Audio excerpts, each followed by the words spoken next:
بسم الله الرحمن الرحيم. عن أبي هريرة رضي الله عنه قال قال رسول الله صلى الله عليه وسلم: ما يزال البلاء بالمؤمن والمؤمنة في نفسه وولده وماله حتى يلقى الله وما عليه خطيئة. رواه الترمذي.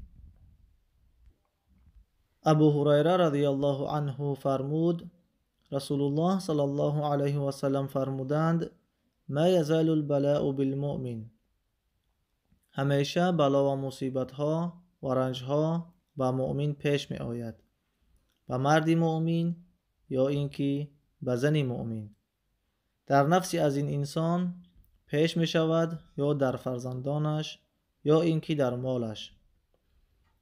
مصیبت در مالش می آید، مصیبت در خانوادهش و پسران و فرزندانش، بالای از اینها مصیبت می آید، یا اینکه در نفس خودش مصیبت می آید که بیمار می شود خدای ناخواسته، یا مصیبت های بزرگ و کلان دیگری را بالایش می آید، به او مبتلا می شود.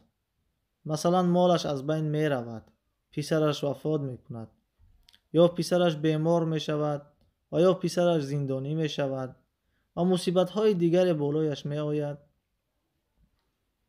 همیشه به این مصیبت ها صبر می کند، تحمل می کند تا کدام وقت؟ حتی یلقى الله، تا به روزی که از بین می رود، وفات می کند، به الله تعالی ملاقات می کند. وقتی که نزد الله تعالی می رود، این انسان به همه حالت صبر و تحمل بر مسائل و ما علیه خطیئه، بالای از این هیچ گناه نمی باشد. در مقابل این همه صبرهایش الله تعالی همه گناهان این را محو می کند، از بین می برد.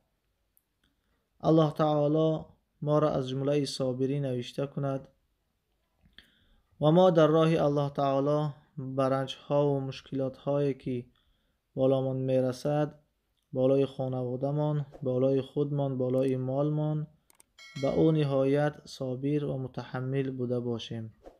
بارک الله فیکم.